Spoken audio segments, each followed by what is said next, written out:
Hello and welcome to the Discover History YouTube channel. And tonight I want to talk or update you really on where we sit in relation to the Mayflower. Famously, the Mayflower set sail 400 years ago back in the summer. Obviously, it had a few technical difficulties, shall we say, and then it went across. And just the other week actually, Cape Cod was actually sighted, which was amazing news after 66 days at sea. Now, if you remember back to my last video on the Mayflower, I showed you this little model here. So this is the Mayflower, or a representation of what the Mayflower would have looked like. And even though it's a tiny little model, you've got to remember this is about 180 tons of Dutch cargo ship, basically a merchant ship, and it's designed just to hold goods. Really, it's a trading ship after all. It's a merchant ship, but was now holding the passengers of the Mayflower, the Pilgrim Fathers as they're sometimes known. And what you have to remember is not only you've got crew on there, not only have you got the pilgrims themselves, but there's also this group of people known as the strangers, basically the people that are wanting to set up a new life abroad, basically. So these would have been people with how can you put it really? They had an interest of new lands, far off places. They're the explorer types, basically. So 66 days at sea they spent on board the Mayflower. There was a couple of major storms. They lost someone over the side. Someone gave birth on board. So it's been a very eventful journey. And now in November, middle of November as such, in 1620, the ship is actually at anchor just off the coast of what we would now call America. And this is a period map showing what the coastline would look like. Now, if you think back to another of our videos when we were talking about the Mayflower, I said a lot of the navigation charts as such really had a lot of detail of what the coastline was like, and that is very important to sailors years ago, because when you were near a coast you wanted to make sure you were in the right place. And if you think of all the other videos in the playlist about the navigational tools, they will get you in the general direction, but there's a lot of problems that could make you a little bit off course. So this would give you confirmation as such really that you're in the right sort of place. We know that the Mayflower was not heading for this specific area, but it was good enough for them to drop anchor and stay here for quite some time at anchor.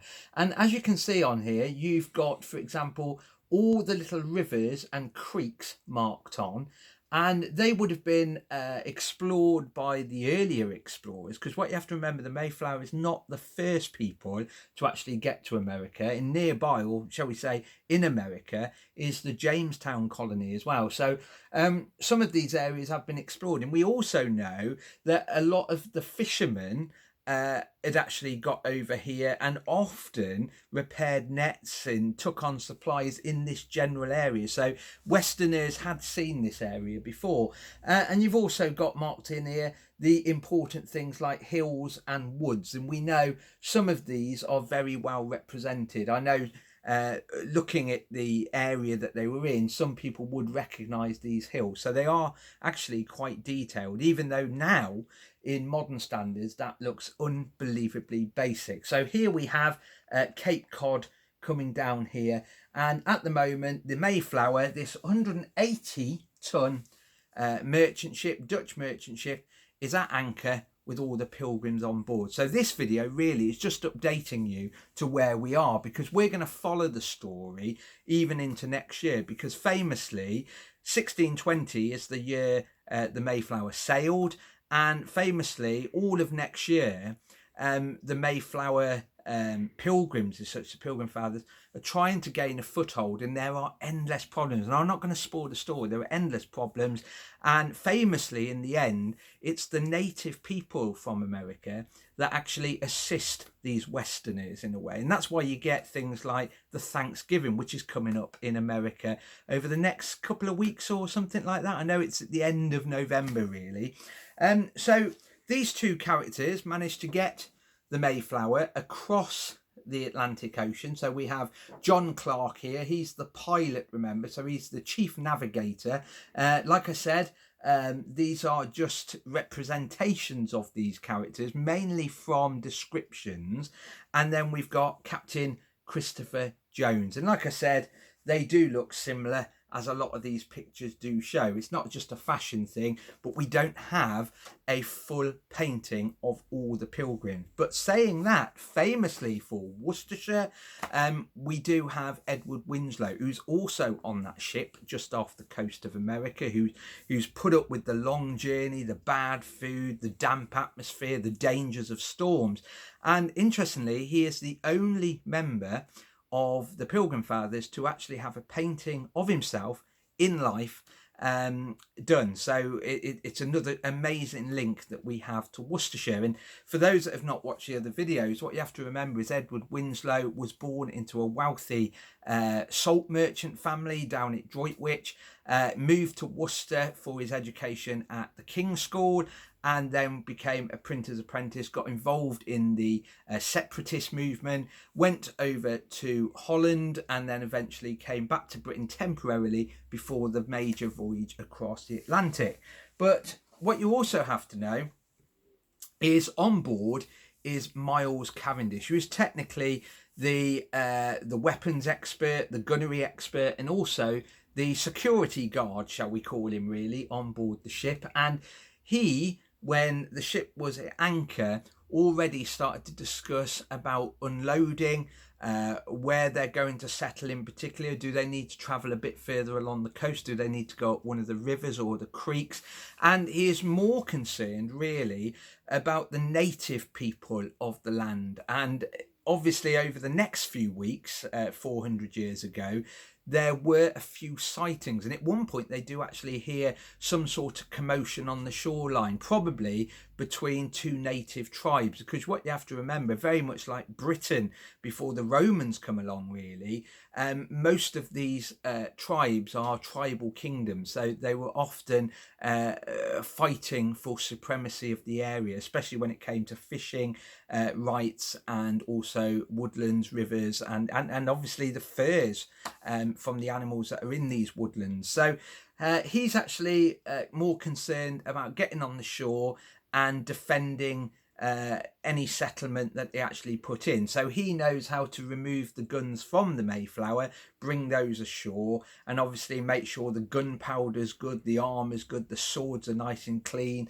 and ready to defend themselves if they need to from the native people, which I always think is quite a sad thing really, because famously this group of Westerners, just like the Jamestown ones really, is the start of what becomes the suppression of the native people, and then the eventual almost eradication of the native people, especially post-American Civil War later on. And Ian knows more about the American Civil War than I do, and it's quite an interesting one. When that war ends, it does lead to a concentration on let's push the native people into the reservations, which I think is absolutely a disgusting way of going on. It's also the reason why to a lot of people in America, especially the native people of America, they often see the Mayflower as not this glorious expedition in settlement in America. They often see it as a bad time, because it's the start, as I said, of the suppression of the people over there. But whilst they're on board, bobbing up and down in the bay, thinking about what's going to happen next. Will they survive? Will they be able to put up with the harsh winter over there? They actually make a pact. Now, the pact was definitely wrote in November, and it is basically a bit like what we would now call like a Magna Carta. It's a charter. It's a contract, shall we say, really, and it was drawn up by the men on board, the gentlemen on board, and I've got basically a translation of it, really, a transcript of it just of here. John Carver was the man that drew up the contract as such, really. It was said to have been done on the 11th of November. It's a very difficult one because obviously we're talking about a different calendar. So some people say it's actually not the 11th of November in modern terms. So it's not Armistice Day, actually, for example, in 1918. It was later in the month. So was it the 15th, was it the 20th of November? So I'm talking about that tonight purely because it's around about this time in November. So they drew up the contract, and it's basically declaring that they are loyal to the crown, that is King James. They're definitely not like the Puritans during the Civil War. They are very loyal to the crown. It says that in there. It starts with the words of our sovereign Lord King James, the grace of God, Great Britain, France, Ireland, King, defender of the faith, and blah, blah, blah. And then it just goes on to say that everything that they do within this new colony will be done for the greater good, or the general good, as it says here, the general good of the colony. And it's really worth having a look at this, because a lot of people say it has a lot of influence from things like the Magna Carta. And you have to remember, for the American people, not the Native American people, but the later Americans, this really goes to the Constitution. This is pretty much the draft, shall we say, of the American Constitution a little bit later on. Some people will say, well, it's actually the Magna Carta. It's a mixture of documents, and this comes into play. So this is the Mayflower Compact, as it was known at the time. And as you can see from this one, and this is obviously just a transcript, we have the list of the Pilgrim Fathers, not the strangers as they were known on board. These are purely the separatists that put their name on it. And when you read down, the first one is obviously John Carver, later to become governor of the colony, main person to actually organise the actual sailing, organise the venture. We've got William Bradford. These are names that I have mentioned in previous videos. And the third person on the list is our famous Edward Winslow, the man who went to King's School and was from Droitwich. And there he is there, the only pilgrim to actually have a painting of himself at the time he was living. So this is a true representation of the man that Worcestershire is famous for. Like I said, we are linked to absolutely everything. And then the list goes on to say William Brewster, Isaac Allerton, Miles Cavendish. I won't go through all the names, but do look them up, because these are the key characters that set up this colony. So tonight's video was really just an update, and just to let you know that after 66 days sailing, after sighting a couple of weeks ago Cape Cod, the Mayflower is now moored in the bay, bobbing up and down, and they are discussing what the plans are next. And some people are thinking, shall we stay on board the ship in winter or overwinter on board the ship? Shall we go ashore? There's a lot of questions being asked, really. And the biggest worry, like I said, is of the people of the land, the native people. But what I'm going to do is end the video there, purely because what I want to do is keep drip feeding the story of the Mayflower, not just for this year, 2020, but also into 2021. And hopefully when COVID finally disappears for good and we've waved goodbye to it, you will have to remember you can book a tour with us if you want to see Worcester at the time of the Mayflower. What was it like when Edward Winslow was in Worcester? Because even though we do talk about the English Civil War quite a bit, and obviously we do a guided tour on the English Civil War, if you want one just specifically on 1620 or the period when Edward Winslow was in Worcester, do let us know, because Worcester is a city for all years, all centuries really. Anyway, on that note, stay safe, think about our Pilgrim Fathers bobbing up and down out at sea, and I'll give you some more bits of the story as the year goes by, and obviously into 2021. So on that note, as I said, stay safe and we'll see you soon. Bye bye.